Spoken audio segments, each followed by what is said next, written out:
शादी के तुरंत 1 महीने के अंदर ही मेरी और मेरे हस्बैंड की जॉब चली गई। सुबह-सुबह हमारे पास एक फ़ोन आता है, शादी के बाद मेरा करियर ख़त्म हो गया, अब मेरे को घर के काम ही करने हैं। हमने रात-रात भर जाग-जाग के अपने डिशेज़ को ट्राई किया, बार-बार ट्राई किया कि ये टेस्ट नहीं अच्छा लग रहा, ये टेस्ट अच्छा लगेगा। सेकंड वीडियो ही हमारी क्लाउड किचन की एकदम वायरल चली गई, जिस पे यकीन ही नहीं हुआ। बार-बार रिफ्रेश कर रहे थे कि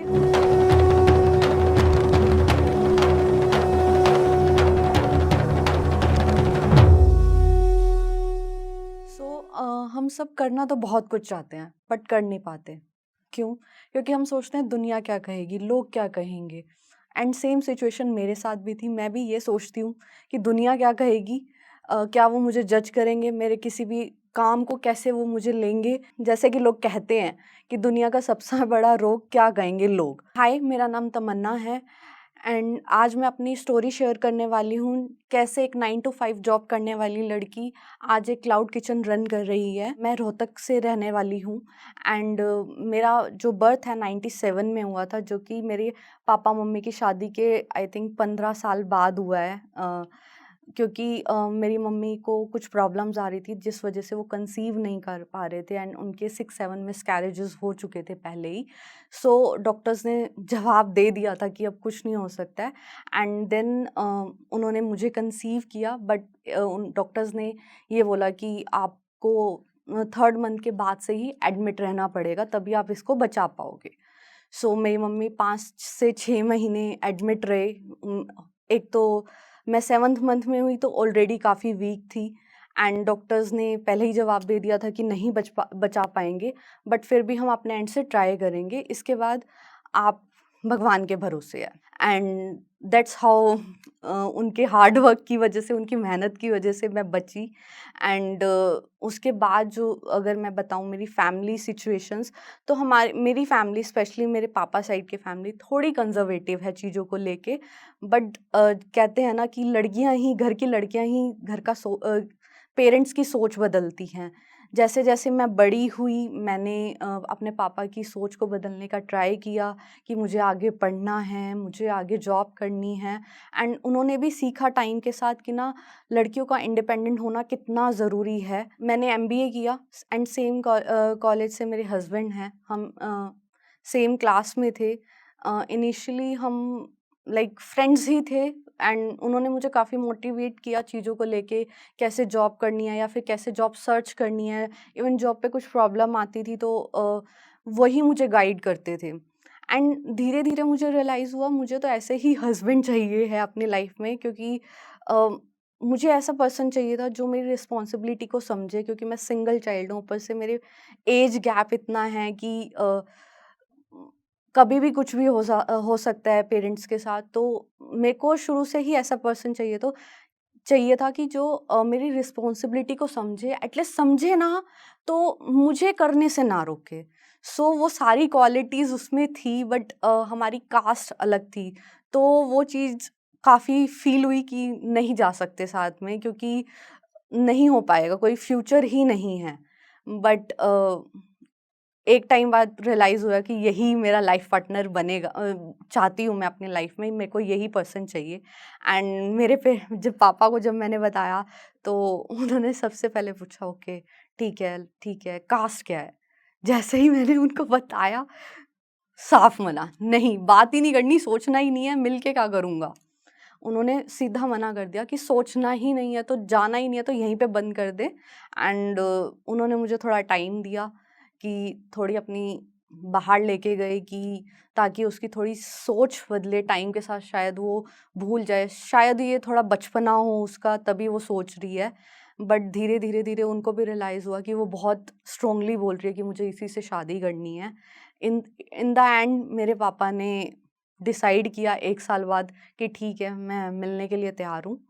एंड वो गए एंड उस दिन भी उन्होंने यही सेम वर्डिंग बोली थी, मैं मिलने जा रहा हूँ, मैं बट मना करने जा रहा हूँ, मैं हाँ नहीं करके आऊँगा, मैं मना करके आ रहा हूँ ताकि ये सारा कहानी ख़त्म हो और हम तेरी कहीं और शादी कर पाएँ। सो जब वो मिलने गए तो उन्हें लगा कि ठीक है लड़का अच्छा है एंड फर्स्ट मीटिंग में ही उन्होंने शादी के लिए हाँ कर दी। हमारे साथ ना शादी में बहुत प्रॉब्लम आई। हमारे साथ फाइनेंशियल इश्यूज़ भी थे, हमारे साथ हमारी कुंडली नहीं मिलती थी एंड मेरे पेरेंट्स एंड मेरी फैमिली सारे कुंडली में बहुत बिलीव करते हैं और उन्होंने पहले ही बोला था कि तुम्हारी कुंडली नहीं मिलती है एंड तुम्हारे साथ प्रॉब्लम्स आएँगी एंड हम नहीं चाहते शादी करना। वो they were not ready to accept this thing. Then ऊपर से इंटर कास्ट मैरिज की आपने दूसरी कास्ट में जा रहे हो एंड कुछ हो गया तो कोई सॉल्व करवाने वाला भी नहीं होगा। तो वो चीज़ें तब तो हमने इतनी माइंड नहीं करी, बट एकदम शादी वाले दिन ही हम मेरी एंगेजमेंट रिंग गुम हो गई। फिर उसके बाद घर में कुछ ना कुछ छोटी-मोटी चीज़ें लगी ही रही, तो इससे कहीं न कहीं माइंड में ये भी रहा शायद वही चीज़ें सच तो नहीं हो रही हैं। एंड एक टाइम तो मेरे भी माइंड में आ गया कि शायद वो सही बोल रहे थे, हमने शायद गलत किया है। बट फिर मेरे को हम धीरे-धीरे मैंने अपना माइंडसेट चेंज किया, क्योंकि माइंडसेट इतना ख़राब हो गया था कि ना कोई छोटी-सी भी चीज़ होती ना वहीं जो स्ट्राइक जाता, शायद उसी वजह से हुआ होगा। दिसंबर 2022 से इस मंथ मेरी शादी हुई एंड शादी के तुरंत 1 महीने के अंदर ही मेरी और मेरे हस्बैंड की जॉब चली गई। सुबह-सुबह हमारे पास एक फ़ोन आता है हमारे दोस्त का कि एक बार मेल चेक करो, कहीं तुम्हारे पास भी ले ऑफ का मेल तो नहीं आया है। एंड हम दोनों के साथ यही हुआ कि हमने मेल्स चेक करे एंड हम दोनों की जॉब चली गई। मैं तो बहुत ज़्यादा डिमोटिवेटेड हो गई थी कि अब क्या करेंगे, क्योंकि जैसे ही शादी होती है हम सोचते हैं कि ना हम ये करेंगे। हम दोनों ने भी मिलके बहुत सारे सपने सजाए थे, हम घर डेकोरेट करेंगे, हम घूमने जाएँगे, बट सब धरा का धरा रह गया। देन मेरे हस्बैंड को तो 1 महीने में जॉब मिल गई, बट मुझे नहीं मिल पाई थी। मैंने मल्टीपल जॉब्स के लिए अप्लाई किया, इवन करियर स्विच का भी ट्राई किया, बट नहीं हो पाया था। एक तो जैसे ही शादी होती है हम कहीं नई लोकेशन पे स्विच नहीं कर पाते हैं एंड मेरे पेरेंट्स की एज भी ज़्यादा है, तो मैं कहीं स्विच करने का सोच भी नहीं पा रही थी एकदम से। देन रिमोट जॉब्स के लिए ऑप्शन बहुत कम थे मेरे पास। बहुत जॉब्स पे अप्लाई किया, बट कहीं हो ही नहीं पा रहा था। इसने मेरा कॉन्फिडेंस इतना लूज़ कर दिया कि मेरे अंदर क्या कमी रह गई, मैंने क्या अपनी प्रीवियस जॉब में नहीं किया जो उन्होंने मुझे निकाल दिया, जबकि वहाँ मेरी कोई गलती नहीं थी, वहाँ मास ले ऑफ हुआ था, बट वो चीज़ भी मैं हैंडल नहीं कर पाई। मैंने अपने ऊपर लिया कि शायद मेरे अंदर कोई कमी रह गई थी, मैंने अपनी जॉब अच्छे से नहीं की, शायद तभी मेरी जॉब चलेगी एंड अब मेरे को जॉब इसीलिए ही नहीं मिल रही है। मैंने ये सोचा था बचपन से ही कि मैं फाइनेंशियल इंडिपेंडेंट रहूँगी, जैसे मेरी मम्मी रहे थे। यही ड्रीम लेके मैं बड़ी हुई एंड अब एकदम से शादी के बाद मैं घर बैठ गई, अब मैं क्या करूँगी? एंड होता क्या है ना, जब आप लव मैरिज करते हो, अपने पेरेंट्स के साथ कुछ शेयर भी नहीं कर पाते कि आपकी लाइफ में चल क्या रहा है, क्योंकि एंड ऑफ द डे लोग यही कहेंगे कि आपने खुद पसंद किया था, खुद हैंडल करो जो अब हो रहा है।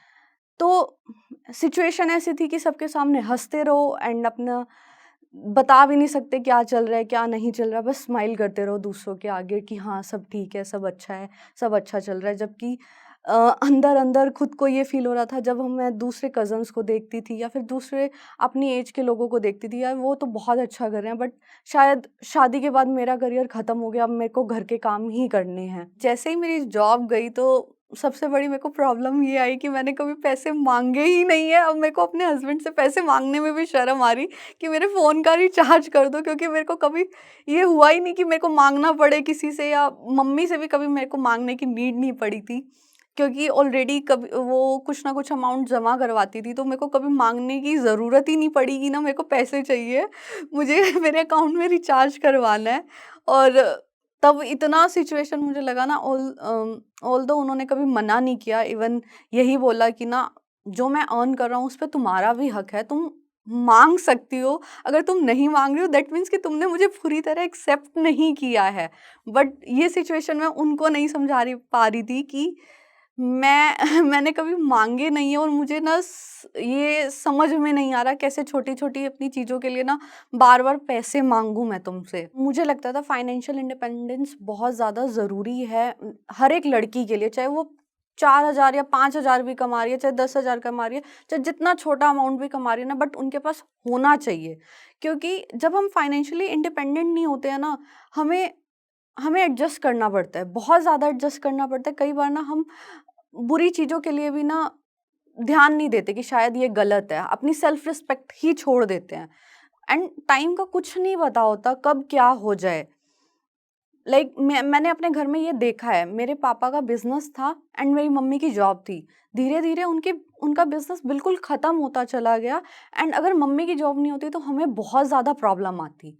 एंड यहीं से मैंने फाइनेंशियल इंडिपेंडेंस होना सीखा। कई लड़कियां सिर्फ फाइनेंशियल इंडिपेंडेंट नहीं हैं, इस चक्कर में एब्यूजिव रिलेशनशिप में रहती हैं कि वो अपने खर्चे नहीं उठा सकती हैं एंड सालों सालों ऐसा रिलेशन झेलती रहती हैं कि कोई बात नहीं, कोई बात नहीं, कोई बात नहीं।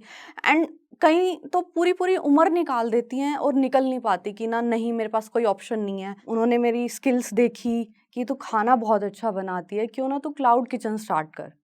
एंड मैंने कहा क्या, मेरे को नहीं करना ये काम, मेरे को बिजनेस करना ही नहीं है, मुझे जॉब करनी है, जॉब करके ही सेटल रहना है, मेरे को फालतू सिरदर्दी चाहिए ही नहीं है। बट वो बिल्कुल अपोजिट कि हाँ बिजनेस कर, बिजनेस कर, बिजनेस बेटर रहेगा तेरे लिए। हमने एक शर्त लगाई, ठीक है, एक गेट टुगेदर होने वाला था हमारे घर पे एंड हमने सोचा ठीक है, अगर तू वो हैंडल कर लेगी, 20-25 लोगों का खाना अपने आप से बना लेंगी, तो मैं 20-25 लोगों का खाना अच्छे से मैं खुद बना लूँगी, तो मैं ये क्लाउड किचन का आइडिया सोचूँगी, वरना कैंसिल है। और 1 महीने के अंदर तुम भी मेरी हेल्प कराओगे जॉब को ढूँढने में, चाहे जैसी भी मिलेगी करने दोगे, ये नहीं देखोगे लोकेशन क्या है या क्या नहीं है। हम इस शर्त के साथ आगे बढ़े एंड गेट टुगेदर बहुत अच्छा गया, सबको मेरा खाना अच्छा लगा। तो एज़ यूजुअल मेरे हस्बैंड ये शर्त जीत गए, तो मुझे उनके अकॉर्डिंग बिज़नेस स्टार्ट करना पड़ा। देन हमारी अ, उनका आइडिया था कि हम क्लाउड किचन के साथ-साथ अपनी इस जर्नी को ना रिकॉर्ड भी करेंगे। इनिशियली मुझे ये आइडियाज़ थोड़ा स्टूपिड ही लगा, मेरे को बिलीव नहीं हुआ। मैंने कहा ठीक है यार, करने दो शूट, क्योंकि मैं कैमरा कॉन्शियस थी, तो मुझे थोड़ा कैमरा के आगे रहने में डर लगता था। तो मुझे लगा ठीक है यार, इनिशियली कौन देखता है? कोई भी नहीं देखता है और इतने लोग कंटेंट क्रिएट करते हैं, तो मैंने लाइटली लिया चीज़ों को। बट सेकंड वीडियो ही हमारी क्लाउड किचन की एकदम वायरल चली गई, जिस पे यकीन ही नहीं हुआ। बार-बार रिफ्रेश कर रहे थे कि ये हमारा ही अकाउंट है या नहीं है। 2 दिन तो हम रिफ्रेश करते रहे एंड वो तेज़ी से बढ़ता चला गया। हमें यकीन ही नहीं हुआ कि पहले तो डाइजेस्ट ही नहीं हो रहा था, ये हमारे ही साथ ही हो रहा है ना, क्योंकि शादी के तुरंत बाद से, इवन शादी वाले दिन से ही हमारे साथ कुछ ना कुछ ऐसा हो रहा था कि लग रहा था शायद कुछ सही होगा ही नहीं। एंड एकदम से हमें होप मिली कि अच्छा, लाइफ में कुछ अच्छा हो सकता है अब हमारे साथ।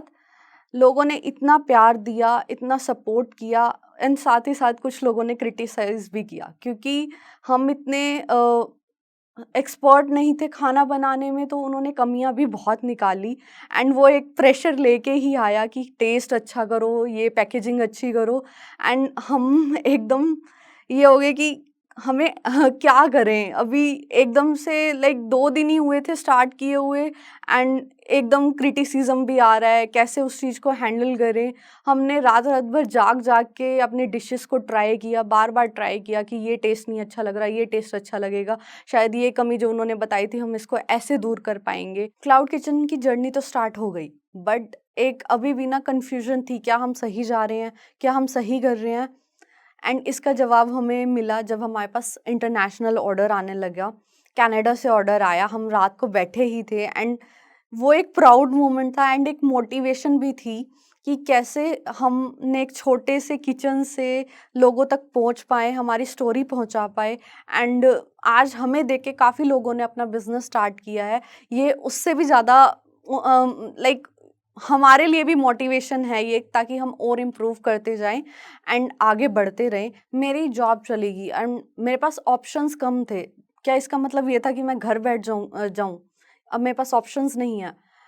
सो ऐसा नहीं होता, ऑप्शंस होते हैं, बस हमारा माइंड ब्लैंक होता है एंड हमें थोड़ा लोगों से बात करने की ज़रूरत होती है। हमें नहीं पता चलता कब कौन सा आइडिया, कब किसकी बात से हमें आइडिया निकल जाए। मैंने अपनी स्किल्स को यूज़ करके घर पे रह के कमाना शुरू किया। आप सब भी कर सकते हो, जस्ट आपको अपनी स्किल्स को पहचानने की ज़रूरत है। कईयों को सिलाई बुनाई आती है, कईयों को क्राफ्टिंग आता है।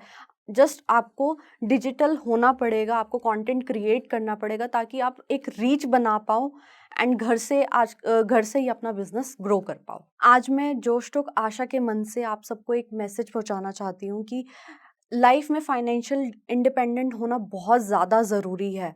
ज़रूरी नहीं है कि आपको घर से बाहर निकल के ही काम करना चाहिए। आप घर में रह कर भी कमा सकते हो। घर पर रह के भी आप इंडिपेंडेंट हो सकते हो। आज मैं जितना जॉब से कमाती थी उससे ज़्यादा ही अपने घर पे रह के कमा रही हूँ। आपको एक नज़रिया बदलने की ज़रूरत है। आपको सर्च करने की ज़रूरत है। आजकल बहुत सारे ऑप्शंस हैं जिससे आप घर पर रह के कमा सकते हो। जस्ट अपने स्किल्स को पहचानने की ज़रूरत है। आई एम श्योर ये वीडियो देखकर आपके मन में भी एक जज्बा उठा है अपना एक नया वजूद बनाने का। चलिए ये नई शुरुआत साथ करते हैं। सही स्किल्स के साथ ट्रेन होकर जॉब रेडी बनते हैं विद जोश टॉक्स जॉब्स फॉर वुमेन। एक अच्छी जॉब दिलाने के लिए हमें जो स्किल्स चाहिए होती हैं, communication, resume building, interview crack करना, वो सारी स्किल्स हम सीखेंगे जिससे हमें एक अच्छी गारंटी जॉब भी मिलेगी और हम फाइनेंशियली इंडिपेंडेंट भी बनेंगे। साथ पढ़ने, बढ़ने और सक्षमता की तरफ एक कदम बढ़ाने के लिए जुड़ते हैं जोश टॉक्स जॉब फॉर वुमेन के साथ।